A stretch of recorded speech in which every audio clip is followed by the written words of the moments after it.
কুরবানির ঈদের দিন বিড়ালদেরকে দেখা যায় না কেন? কুরবানির ঈদের দিন বিড়ালরা কোথায় গায়েব হয়ে যায়? আর পৃথিবীর মধ্যে কোন জাতি বিড়ালদেরকে কুরবানি দিয়ে থাকে? প্রিয় দর্শক, বিড়াল কিভাবে আপনাকে ভূমিকম্পের হাত থেকে বাঁচাতে পারে এমন সকল প্রশ্নের উত্তরই আজকের ভিডিওতে সাজিয়েছি। এছাড়াও আপনাদেরকে জানাবো যাদের ঘরে বিড়াল আছে বা যারা বিড়ালকে ভালোবাসেন তারা কিভাবে ব্রেন স্ট্রোক এবং হার্ট অ্যাটাকের হাত থেকে বেঁচে যান।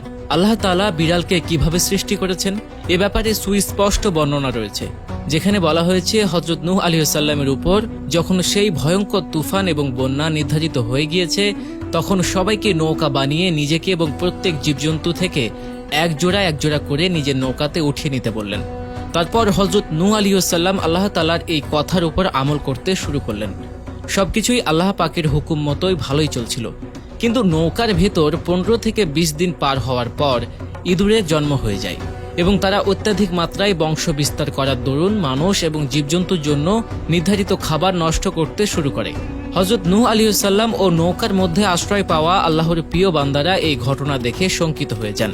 তখন হযরত নূহ আলাইহিস সালাম আল্লাহর কাছে দোয়া করলেন, আপনি আমাকে এই ইঁদুরের হাত থেকে রক্ষা করুন। সেই সময় আল্লাহ রাব্বুল আলামিন হযরত জিবরাইল আলাইহিস সালামের মাধ্যমে বার্তা পাঠালেন এবং বললেন, হে নূহ, তুমি নৌকার পিঠের ওপরে থাকা সিংহের জোড়ার ওপরে হাত বোলাও। এবং সাথে সাথে হযরত নূহ আলাইহিস সালাম যে এক জোড়া সিংহ নৌকার উপর উঠিয়েছিলেন তাদের গায়ের উপরে বিসমিল্লাহ পড়ে হাত বোলালেন। অতঃপর সিংহ একটি জোরে হাঁচি দেয় এবং সিংহের নাক দিয়ে আল্লাহ পাকের হুকুমে একজোড়া বিড়াল নৌকার মধ্যে এসে পড়ে।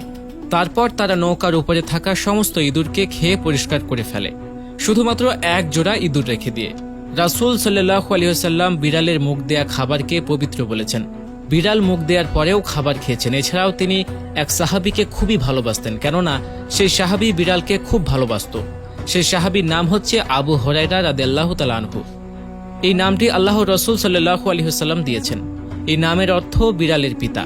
অথচ এই নামে ডাকতে ডাকতে আবু হুরায়রার আসল নামটি মানুষ ভুলে যায়। আবু হুরায়রার আসল নাম ছিল আব্দুর রহমান। বিড়াল নিয়ে পশ্চিমা গবেষকরা অনেক গবেষণা করেছেন। বিশেষজ্ঞরা আমাদেরকে জানিয়েছেন দুশ্চিন্তা, পেরেশানি, হতাশা এই সব কিছু বিড়াল পালনকারী ব্যক্তিকে খুব কমই আক্রান্ত করতে পারে। আর এর দরুন বিড়াল পালনকারী ব্যক্তির প্রেক্ষিতে হার্ট অ্যাটাক এবং স্ট্রোকের ঝুঁকি কমে যায়। এছাড়াও আপনি কিছুক্ষণ পরই মানসিক অবসাদগ্রস্ত হয়ে থাকেন, তাহলে কিছুদিনের জন্য হলেও একটা বিড়াল পালতে পারেন। বিশেষজ্ঞদের প্রমাণিত সত্য তথ্য। বিড়ালের দিকে তাকালে আপনি নেগেটিভ এনার্জি থেকে নিজেকে বাঁচাতে পারবেন। তাই পশ্চিমা বিশ্বে অনেকেই ডিপ্রেশনের হাত থেকে বাঁচতে ক্যাট থেরাপি বা বিড়াল পালা শুরু করেছে। এছাড়াও আপনারা জেনে অবাক হবেন যে বিড়ালের শ্রবণ শক্তি কিন্তু অনেক বেশি হয়ে থাকে। ইসলামিক বিশেষজ্ঞরা বলে থাকেন বিড়াল জিন জাতির শব্দ শুনতে পারে। এমনকি বিড়াল আপনার পার্শ্ববর্তী গ্রামের কোথায় কি ঘটনা ঘটেছে সেই শব্দ দূর থেকে অনুধাবন করতে পারে এবং সেই শব্দ তার কানে এসে পৌঁছে যায়। এছাড়া আপনার ঘরে যদি দুষ্টু জিন প্রবেশ করে বিড়ালরা সেটা বুঝতে পারে। এমনকি রহমতের ফেরেশতা আসলেও বিড়াল তা বুঝতে পারে। আপনি জেনে অবাক হবেন যে বিড়াল সর্বোচ্চ 31 কিলোমিটার বেগে দৌড়াতে পারে। বিড়ালের শ্রবণ শক্তি শুধু প্রখর এমনটিও নয়, দৃষ্টিশক্তিও অনেক প্রখর হয়ে থাকে। গবেষণায় জানা গিয়েছে ভূমিকম্প আসার প্রায় 10 থেকে 15 মিনিট আগে বিড়াল জানতে পারে। তারা প্রাকৃতিক পরিস্থিতি অনুধাবন করতে পারে, ভূগর্ভের কম্পনের শব্দ শুনতে পারে। এছাড়াও দৃশ্যমান এমন অনেক কিছু দেখতে পারে যা আপনার আমার পক্ষে দেখা সম্ভব নয়। আল্লাহু আকবার। একটি বিষয় জানলে অবাক হবেন যে শয়তানের ওপর আমল করা মানুষজন কালো বিড়াল ব্যবহার করে থাকে, অর্থাৎ তারা কালো বিড়ালকে দেখলেই কোরবানি করে দেয়। আর এর ফলে তারা দুষ্টু জাদু চর্চা করে। বিড়ালরা সকল প্রকার জিন জাতিদেরকে স্পষ্টত দেখার শক্তি রাখে। তাছাড়া বিড়ালরা মৃত্যুর ফেরেশতাকেও চিনতে পারে। আপনাদের জানিয়ে রাখি যে বিড়ালরা যখন অনেক বেশি গোশত খেয়ে ফেলে তখন তাদের বদহজম হয়ে যায় এবং সেই সময় এরা কিছুটা পরিমাণে ঘাস খেতে পছন্দ করে। আর এই জন্য কোরবানির ঈদে সকল বিড়াল বিভিন্ন ধরনের জন্তু জানোয়ারের হাড় এবং মাংস খাওয়ার পরে ঘাস খাওয়ার জন্য লোকালয় থেকে দূরে চলে যায়। এই জন্য কুরবানির ঈদে সাধারণত বিড়ালদেরকে খুব একটা বেশি দেখা যায় না। এছাড়াও ঈদুল আজহা বা কোরবানির ঈদে বিড়ালরা সাধারণত দৃশ্যমান থাকে না, কেননা গবেষণা বলে যে অন্য পশু বা জন্তুর রক্ত বিড়াল সহ্য করতে পারে না।